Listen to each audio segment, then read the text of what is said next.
Good. So for today, our special speaker is Desiree from Drunk Chicken Cigars. So Desiree, how are you doing today?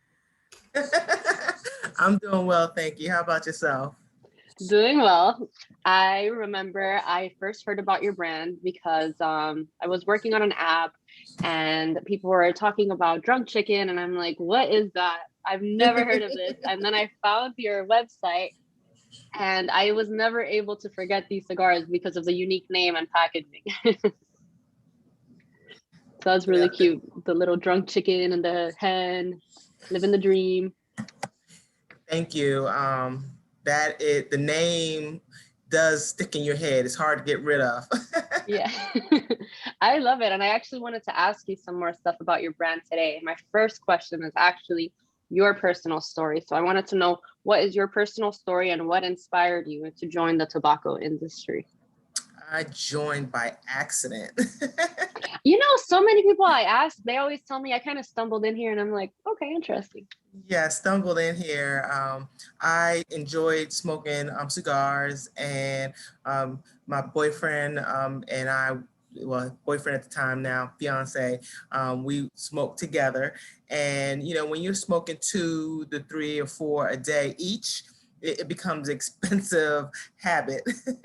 So when we were going to lounges and stuff, when we go on vacation in Florida, I thought I was going to a lounge. I looked up all the lounges in the area, and I stumbled upon a storefront rolling shop, and they were super, super cool, super inviting. They told me about all their tobacco they had, and how they can roll the best cigars. And I'm kind of a nerd geek about things. So at the time, I was also investigating, trying to figure out my own palate, what I liked.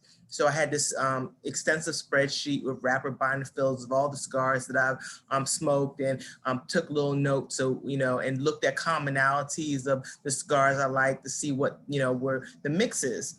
And so when he told me, I said, "Oh, that's so great! Can you roll me this combination?" So he did, and we went back to the hotel, and it was fantastic. So I love that. yeah, so we went back the next day, and I was like, could you roll me 200, and could I get a little bit better pricing? And he said, yeah, I'll give you better pricing. So I said, I'm gonna call you up, and when I get home, and I'm gonna tell you what blends I want and everything. So I did, and I called him up. I said, but I want 500 cigars. When I got home, I was like so excited. He says, okay. So I gave him my blends, and he sent me like 40, 50 cigars for free. And I was smoking these cigars and taking notes and seeing which ones I like. And I sent them, called him up and said, okay, these are the ones I like. And he put down the blends on the wrapper, the cellophane for me.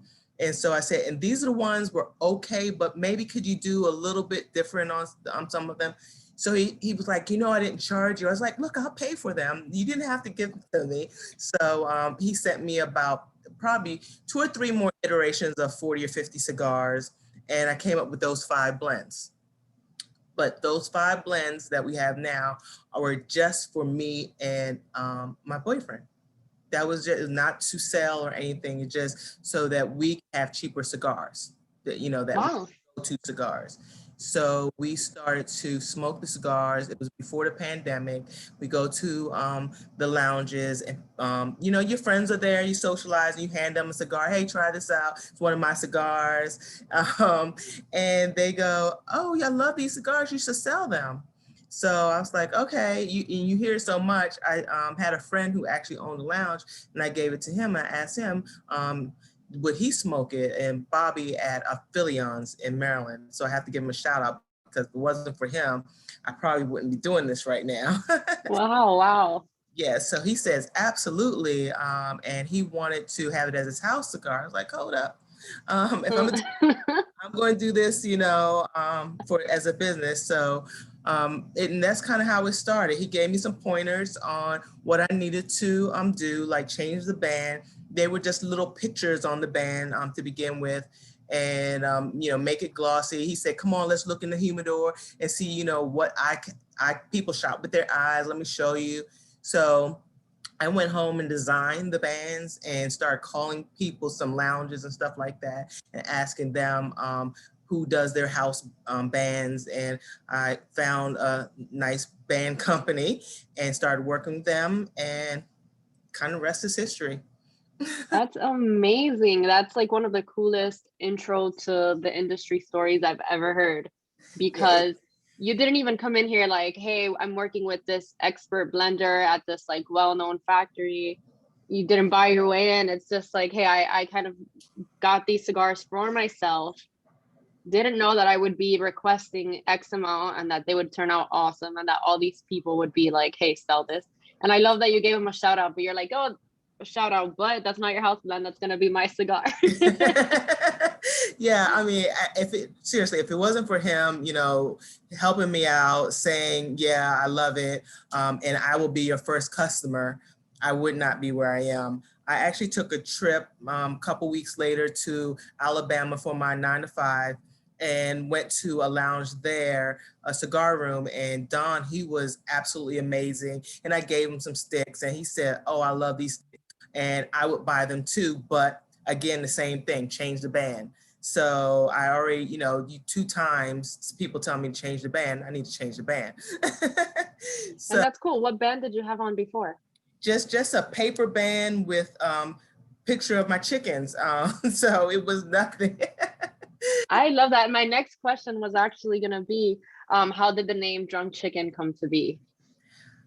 So I have a chicken farm, a small little chicken farm. I don't sell any chickens or eggs or anything. It's just one of those things that I'm learning to eat healthier, lot less, pesticides and stuff. So I have a garden, huge garden, some chickens for the eggs. And so I built this she shed. It's an outside bar, but I call it she shed, although he goes, no, it's a bar. I like she said better too. Me too. And my girlfriends were over, and we were drinking, eating crabs in the she shed. And the chickens are free range, especially in the summertime. And the chickens were just walking around, stumbling all over everything, fighting with each other, and the things chickens do. And I said, okay, I got to name this she shed here. And they said, you should name it the Drunk Chicken. Look at your chickens over there being drunk. And we just started laughing, but it was just such a funny joke. The next day or two, I went and bought this plaque that says, welcome to the Drunk Chicken, where whiskey, wine, and cigars are welcome, and we're living the dream. And so that plaque has been up in the she shed since about 2017 or 18. And so when somebody asked me, what are you going to name the cigar company? It just came natural, the Drunk Chicken. I love that. No, that is way cool. I always wondered, like, what is drunk chicken? What does it mean? And it makes so much sense now. If your chickens are out there fighting and acting drunk and being weird, you're like, okay, the drunk chicken bar, the drunk chicken she shed. And of course, Yeah. that transfers over to the cigars, and it's a name that's super unforgettable. My friends, they used to say, what are you doing tonight? I said, I'm hanging out the Drunk Chicken. You come on over. So even my friends and family knew that meant, hey, come on over, hang out in the backyard. So it stuck. So No, that's such a cool name, honestly. So congrats on that. That's definitely unforgettable. thank you. And then I also wanted to ask you regarding the names of the chickens. So I know that your lines are like Mother Clucker, Fat Hen. So how did you come up with those? Of course, it's the chickens, but any chicken in particular? Do you have like Well, one favorite chicken?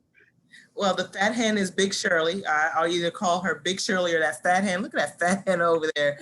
So that is actually a picture of her. I did cartoon it a little bit. And all the pictures of the that are on the cigars are one of the chickens on the farm. That is amazing. Oh my Cartoon gosh. a little bit. And so the Mother Clucker is Midnight, and he was our first rooster, but he used to fight me all the time. I can never go out there and feed him. He always wanted to fight me, and so I have kids, and so I wouldn't want to cuss off that Mother Clucker out there with again, that Mother Clucker. So, Oh my goodness, the I kids understand now. the kids started calling it the Midnight. So are you afraid of that Mother Clucker? I was like, you cannot say that. It's Mother clucker. midnight, so it kind of stuck. So it just everything about the brand is my life. The life we live, we're living the dream. We're having sweet dreams. We have a fat hen. Homicidal hen is just a name that we came up with. That would be the first one that we actually blended to sell. But the other ones were not blended to sell. They just ended up being that good. Yeah. I like that. And I wanted to ask you as well, what was the first released Drunk Chicken line and what inspired it?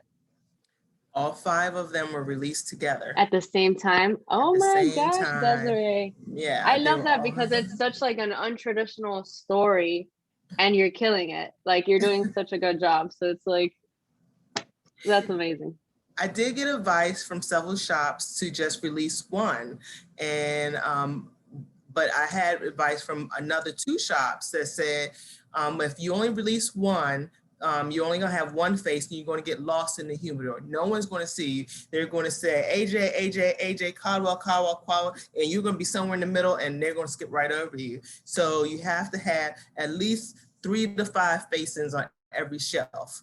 So that's why I decided to release it, because one of the things about our line of cigar, the original 5, is that you go from bold, 3 mediums, and a mild.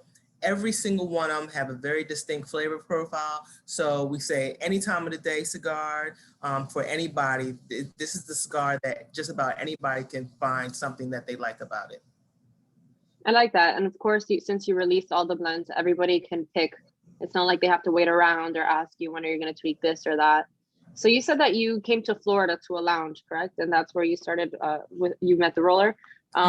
So, okay, what was, if you released them all at the same time, what was the first blend that you worked with them? The first one that you told him, hey, can you do this? The Drunk Chicken Original, the DCO. Yeah, it was really inspired by Rico, Dirty Rico. That's what we call Dirty Rico's blend. He likes bolder cigars. And so I like the flavor. It's just a little too strong for me, the full body. So when it goes down to Robusto, he likes the Gordo 6x60s. Robusto and the Lancero in that is amazing. I love Lanceros too. It's so rare. Yeah. I feel like these days it's hard to find people that like Lanceros. They're like, yeah, I'm over them. Like how? So the Lancero in that I smoke all the time. It's almost like one of my go-tos right now. But that was the first one, and it was amazing to me to see how the flavor profile changed with the different sizes. So but it's the same tobacco, same combination ratio. But when you go to 6x60, you're getting much more of that Ligero than when you're down to a Lancero. So. Indeed. All right, Desiree, no, that sounds super cool. I'm like blown away by this story. I love it so far. And I wanted to ask you, how big is the Drunk Chicken team? Well, we're growing. Of course. I mean, how could you not? Besides myself and Rico, we had, and he's that, you remember Wilson on, what was the name of that show? And yes. He built the fence like this, and the only thing you saw was. Oh, okay. Yes. Yeah, that's Rico. He's always like there in the background. Oh my gosh. Was that like Boy Meets World or no? Because I remember they had like the neighbor that Taylor. Was like, girl, I don't know that show. Myself.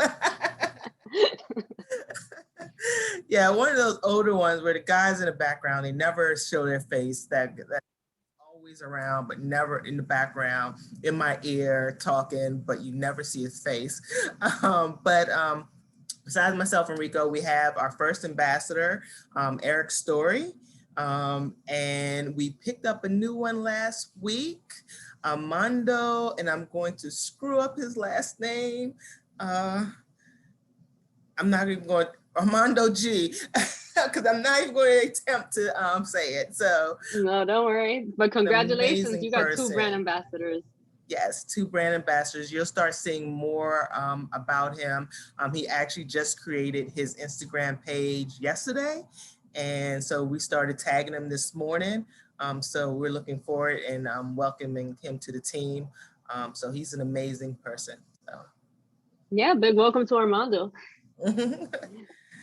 So Alrighty, let's see. So, okay, you had told me that you released them all. However, because you said there's something for everybody in that lineup, but which drunk chicken cigar do you recommend for a first time drunk chicken smoker? If it was just one, just one. and Well, if it's someone that doesn't know much, they're like, I don't really smoke much.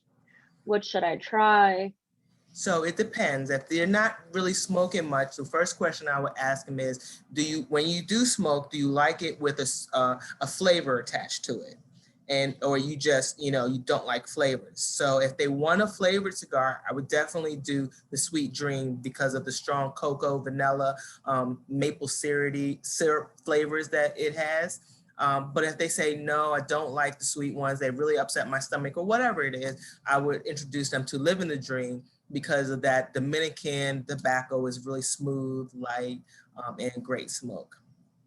So That's really cool. Living the dream. ask questions first before I recommend. Yeah, of course, you have to. It's just difficult with some people when they're like, well, I don't know what I like. I'm like, do you like the mild or medium? I don't know. It's like, how do I recommend a cigar then? But I guess as long as you know one that you have that is like super solid and that won't go wrong, especially with Dominican tobacco, that's not going to be too spicy or too overwhelming for the first time smoker. It's always a good match. Yeah.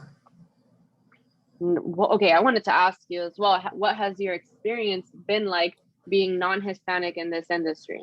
Because you know that this industry is just like all the words are in Spanish, like Robusto, Toro, everyone is Hispanic, the rollers, the factory owners, like store owners. So how has your experience been like not being Hispanic? I'm not Hispanic? Are you Hispanic? I No, didn't I'm know not. that. No, but I have to ask because sometimes I remember I was talking to someone and they're in Europe and they had said, okay, well, we actually had to name our cigar this because people in Europe couldn't pronounce these like specific Spanish words. So I was like, oh, that's crazy, but it's true. Like sometimes you have to like, figure it out. Like, It's a learning experience for me, not being Hispanic and not knowing Spanish. I mean, I am such a novice. I don't even want to try to attempt. That's why I didn't try to attempt. his last name. But I am challenging myself to learn Spanish. So hopefully this time next year I can at least say hola and como está a little bit better than I do right now. Yeah, no, and maybe that would help even if you wanted to like change up factories or something, like go over to the DR or like, if you get that big that you start your own factory and start somewhere else to be like, you need to speak that Spanish. Well, that's something I don't see in my future.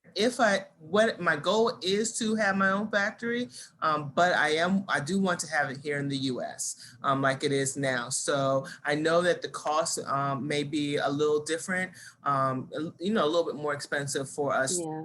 roll. But when I started doing research about doing cigars overseas, while it seems cheaper, you still have your import costs and things of that nature that will almost balance out. So if I have to have a little bit more expensive cigar, I'd rather have it here in the U.S. I want to be able to employ U.S. citizen, not well, U.S. People here, and I Yeah, want to be able to grow our economy as much as possible. of course. And that sounds so admirable too, especially now to just like give jobs to people in this country so that especially now with the unemployment rates after Corona. Exactly. Yeah. So, I mean, I just want to be able to help grow America and employ people here.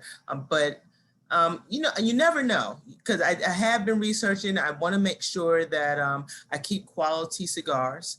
And I've been working with other rollers and seeing what's out there, making sure that what I offer is quality. What I offer is what's the next best thing. Looking at new leaves, looking at other leaves that are out there on the market and what. So I'm just all over the map these days. Of course. And that's, I mean, especially with the pandemic that's still going on, there is an advantage to having your cigars rolled in the US, being that you won't experience as much issues or as many issues kind of trying to transport the cigars into the US. Because I remember that once the pandemic was kind of slowing down, people were still, you know, having issues bringing in their boxes from Nicaragua, for example, and we're like, there's a shortage of broadleaf, and all these people are still trying to like get their boxes over. So it was a messy situation. Trust me, I experienced that too. Right now, the homicidal hen is with broadleaf, and I can't get quality broadleaf right now. So while I expected to release it in February, I have 14 boxes, and I cannot put those on sale like that. So the homicidal hen is at the moment an event cigar. It may stay that way, but it was not meant to be that way. So I just go with the flow as things happen. I just, okay, well, That's the only thing you can do really right yep, now. I'm not going to let Because it if knock you me put those down. 14 boxes out, then people might love them, and then you're gonna make a lot of people angry when you can't, you know, supply. So better to just keep that as an event only, and you know, keep it rolling until you can find that broadleaf.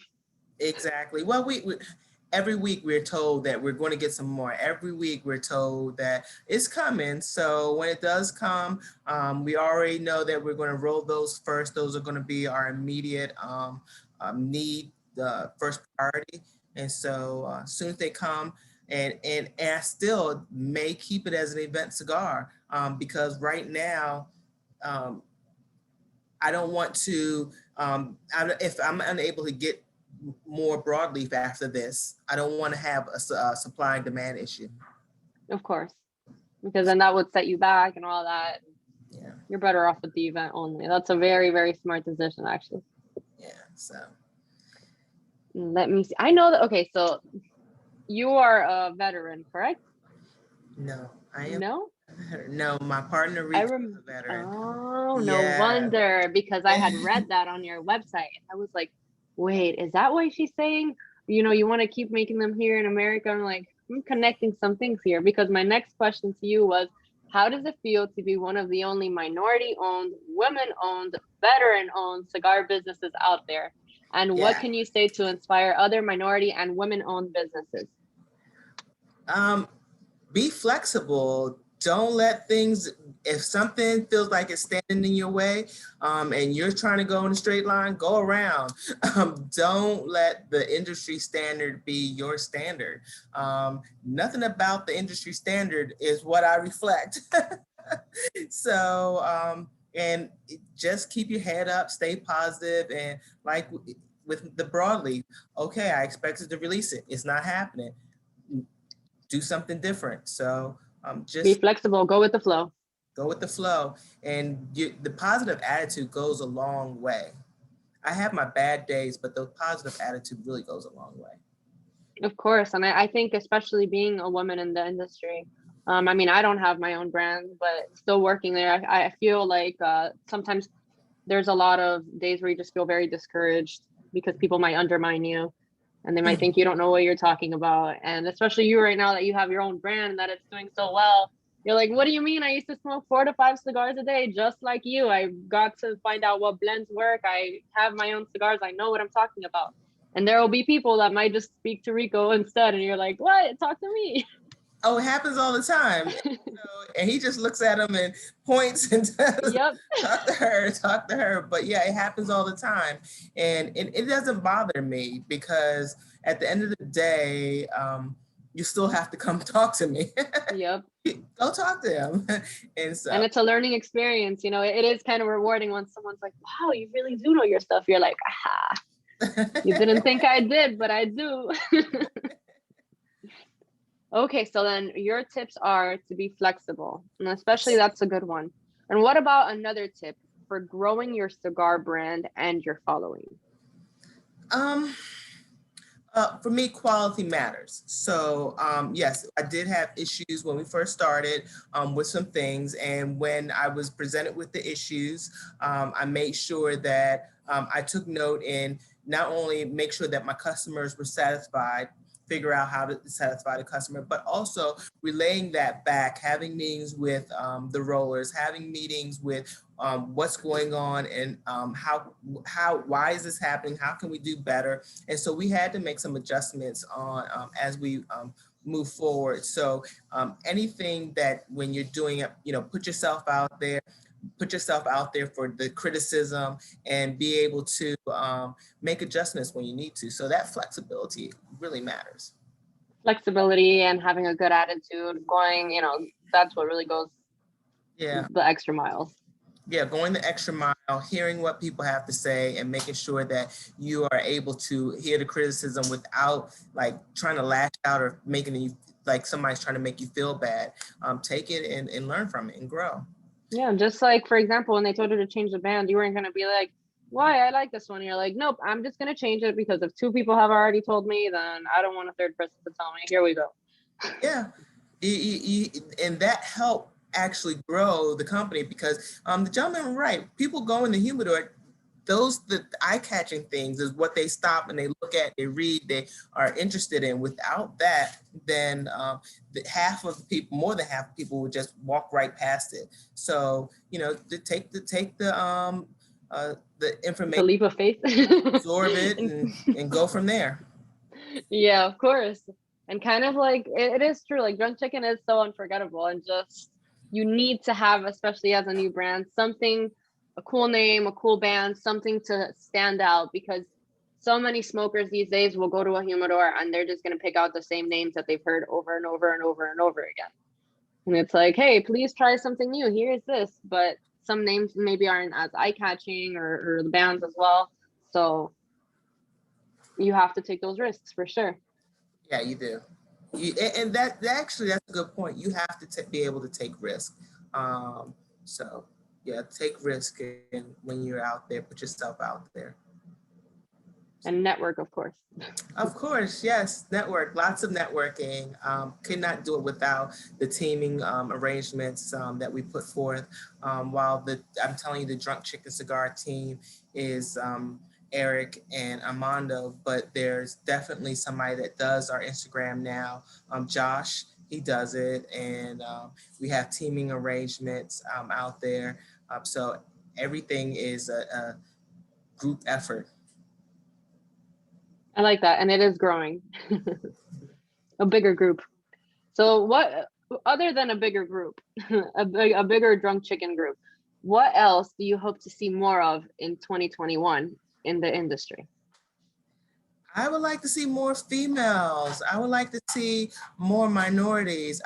And not just that they're not out there, but I would like to see that it's being accepted as a norm.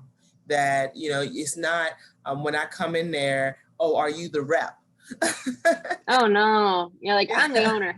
Yeah, so be open to that. Females know just as much as the males do when it comes to cigars and when it comes to what they like in their palate. Don't just assume, oh, you don't know, here, try this one because I know better than you. That's true. No, for 2021, I really do hope that we see the same, and just like more inclusivity in general, like having women in the industry, having that accepted as a norm, having more people in general, having more people creating cigars here in the US as well. Yeah, that would be wonderful. That would be really cool to start jobs out here, Yeah, there are a lot of great rollers out there, and just research them and see if you can come up with partnering agreements. So that's a good tip as well. Okay, do you plan on doing any special releases? Well, this one you told me, or event only cigars or limited productions? I know you said Homicidal Hand was event only for now. Do you plan to do anything else, event only or limited production or a special release? Well, the Underground out in Texas asked me to do a cigar just for them. So I created a cigar, Extreme Smoke, EGG Stream. I love it. Oh my God. Well, how else could it be so? That's the only way with Drunk Chicken. And that's their event cigar. They're having an event in early March. And so they will have that there. It will be the first time I've ever done any exclusive cigar. So I am looking forward to getting feedback. I hope they love it as much as I do. So And I'm sure they will, or at least I Totally really do hope unique so too. blend. So my last question is, what is Drunk Chicken's promise to its customers? I promise to my customers that you'll have a good, enjoying smoking experience. If you don't, reach out to me, let me know, because I'm willing to make sure that you have customer satisfaction. Um, it's there any time of the day cigar, so I'm sure you'll find something that you like and enjoy. I love it. That just brings me back to releasing those 5 cigars at once. Nobody can complain. You don't have this. Well, no, I have this other one. Or have you tried this? Maybe that one didn't work for you. And having that Yeah. open door policy. Come talk to me before you bash on the cigars, please. Yeah, come talk to me because I mean, yeah, these are 100% rolled by hand, and people have bad days. Things happen, shipping back and forth, storage. I don't know, everything, all the situations that are going to happen. But when they happen, and if you're having one of those bad experiences, come talk to me, and let's see how we can make it better for you. And I've done that. So one of the first questions I ask is, what was your experience? Why did that, do you have a picture? Show me what happened. Okay, great. Well, let me work with you. That's a great way to be. I love all the tips that you shared with us today, being flexible, having a good attitude, listening to your customers, and providing excellent customer service. These are just some of the things that have made your brand great and that are allowing your brand to grow. So congratulations. Thank you. Thank you. You guys have been excellent too. I love Neptune Cigars. I love seeing when you put it out on the website. I started searching for it. I was like, oh, look, they took pictures of the boxes. Oh, this is so cute. Yes, of course. No, we were super excited. I think it was during last summer. We were looking for a couple new brands to bring in because, I mean, we do carry a lot of the big names, but we also have a growing boutique selection as well. And we were like, any smaller brands that maybe get overlooked or are new, we definitely want to bring them in and show them some love and have our customers try something new. And in fact, we're including some of your cigars in our sampler, the Smoke With Us sampler that we have going on. So a lot of customers are going to be trying your cigars soon. That's wonderful. That's wonderful. I'm really excited. And thank you for your support and allowing me to be part of your Neptune family. Of course. No, we're very happy to have you. And once again, congratulations. And thank you so much, Desiree, for being here with us today and telling us more about your brand. We really appreciate it. Thank you for having me. Of course. And I hope to hear more from you in the future, especially when you get more than 2 reps, which I know you will. Hopefully, in the next 3 or 4 months, I'll be looking. Girl, that's right there. Yeah, was hoping to get 2 this last time. It just panned out to Armando, but that's fine. Things happen for a reason when they're supposed to. So, when the next opportunity comes about, I'm hoping to be able to pick up a couple more reps. So if you're out there looking for a rep job, please contact me. You heard it here. All right, Desiree, thank you so much for joining us and best of luck. Thank you. Bye. Bye.